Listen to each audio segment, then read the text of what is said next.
জনমনে একটা প্রশ্ন তৈরি হয়েছে যে ঘোড়ার গোশত খাওয়া যাবে কিনা।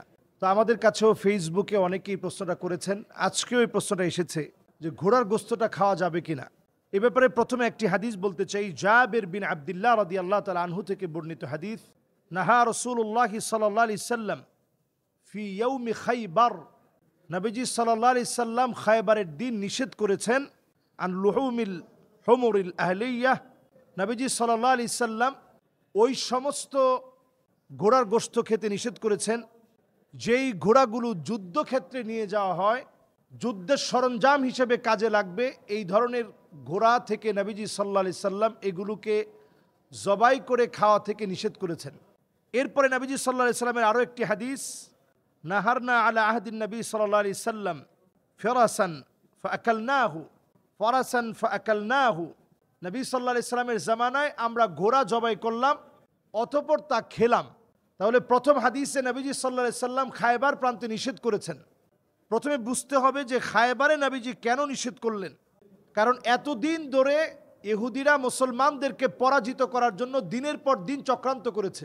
মদিনায় 3টা ইহুদি গোত্র ছিল, একটার নাম ছিল বনি নদর, বনি কুরাইজা, বনি কায়নুকা। এই 3টা গোত্র মিলে মুসলমানদের বিরোধিতা করেছে দিনের পর দিন। বস্তুত তাদের কারণেই প্রত্যেকটা যুদ্ধ সংগঠিত হয়েছে। যুগে যুগে মুসলমানদের বিপদ আপদ এবং পরাজিত হওয়ার সকল ঘটনার পিছনে ইন্ধন জুগিয়েছে ইহুদিরা।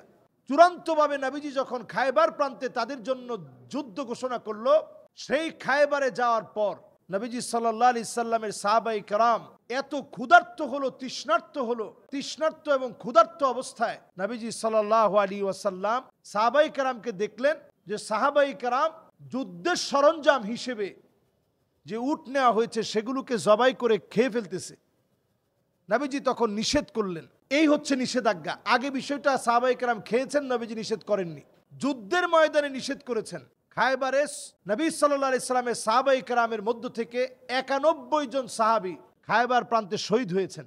যদিও সিয়ারু আলামিন নুবালার ভিতরে 36 জন সাহাবীর হিস্ট্রি ঘাটলে পাওয়া যায়, অন্যান্য সাহাবায়ে কেরামের হিস্ট্রি তেমন পাওয়া যায় না। তো সাহাবায়ে কেরামের মধ্য থেকে 91 জন সাহাবী শাহাদাত বরণ করলেন খায়বার প্রান্তরে। ইহুদিরাও মারা গেল।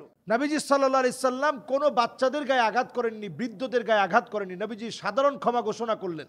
আজকে যে ইহুদিরা বলে যে আরব আমাদের, বরং এই আরবে আমরা তাদেরকে থাকতে দিয়েছি। খায়বারের প্রান্তে তারা চক্রান্ত করে মুসলমানদের সাথে পরাজিত হয়েছে। নবীজি তারপরেও তাদেরকে থাকতে দিয়েছেন কৃষিকাজ করার বিনিময়ে। পরবর্তী সময়ে ওমর রাদিয়াল্লাহু তাআলা আনহু তাদেরকে বের করে দিয়েছিলেন যে আরব ভূখণ্ডে খায়বারে থাকার কোনো অধিকার তোমাদের নেই, ওমর রাদিয়াল্লাহু তাআলা আনহুর জামানায়। তাহলে হাদিস থেকে পাওয়া যায় নবীজি সাল্লাল্লাহু আলাইহি সাল্লাম খায়বারে নিষেধ করছেন, অন্যান্য সময় সাহাবায়ে কেরাম খেয়েছেন। আরো একটি হাদিস জাবের রাদিয়াল্লাহু তাআলা আনহু থেকে বর্ণিত, তিনি বলেন, সাফারনা মা রাসূলিল্লাহি সাল্লাল্লাহু আলাইহি সাল্লাম ওয়া কুননা নাকুলু লাহমাল খাইল ওয়া নাশরাবু আলবানাহা। আমরা সফরে নবীজির সঙ্গে ছিলাম, সেখানে আমরা ঘোড়ার গোশত খেয়েছি এবং দুধ পান করেছি। তো এটা যে আমাদের দেশে হঠাৎ করে এই বিষয়টা নিয়ে আমরা অনেকে দেখার পরে চিন্তা করতেছি আদৌ এটা খাওয়া কি জায়েজ। হানাফি মাযহাবের ফতোয়া হচ্ছে এটা মাকরুহ। যেহেতু নবীজি সাল্লাল্লাহু আলাইহি সাল্লাম খায়বারের প্রান্তে নিষেধ করেছেন, এজন্য হানাফি মাযহাবে ফতোয়া হচ্ছে এটা মাকরুহ। অন্যান্য মাযহাবে এটা জায়েজ।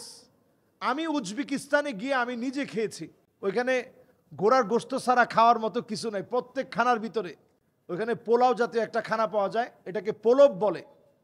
তো সব কিছুর মধ্যে তারা একটা ঘোড়ার গোশত দেয়। তো আমি জেনে শুনেই এই ফতোয়াগুলো জেনে শুনেই সেখানে অন্তত খেতে তো হবে, সেখানে আমি খেয়েছি। এটা মাকরুহ। মাকরুহ মানে অপছন্দনীয়। একেবারে বিষয়টা কোনোভাবে হারাম বলার কোনো সুযোগ নেই, তিরস্কার করার কোনো সুযোগ নেই। আশা করি ইনশাআল্লাহ এই হাদিসগুলোর দলিলের ভিত্তিতে আপনাদের কাছে বিষয়টা পরিষ্কার। এরপর কোরআনুল কারীমের আরও একটি আয়াত দিয়ে এই বিষয়টি আপনাদেরকে বোঝাতে চাই যে ইমাম আবু হানিফা রাহিমাহুল্লাহ যে দলিল দিয়েছেন এবং ওনার সাথে ইমাম আবু ইউসুফ এবং ইমাম মুহাম্মদ রহিমাহুমুল্লাহ দলিল দিয়েছেন। ওনাদের দলিল হচ্ছে ওয়াল খাইলা ওয়াল বিগালা ওয়াল হামিয়ারা লিতারকাবুহা ওয়া জিনা। আল্লাহ তাআলা ঘোড়া দিয়েছেন আমাদের যানবাহনের জন্য। বর্তমান সময়ে এসে আপনি চিন্তা করেন, এখন ঘোড়া আমাদের যানবাহনও না, আমাদের যুদ্ধের সরঞ্জামও কিন্তু এখন ঘোড়া না। কাজেই বর্তমান সময়ে এই বিষয়ে আপনি কঠোর হওয়া দরকার নেই। কেউ যদি খেতে চায়, আপনি তাদেরকে সুন্দর করে যেই ফতোয়াটা রয়েছে ফতোয়ার সার্বিক বিষয়গুলো বুঝিয়ে দিবেন। সার্বিক বিষয়গুলো খুলে খুলে বলবেন।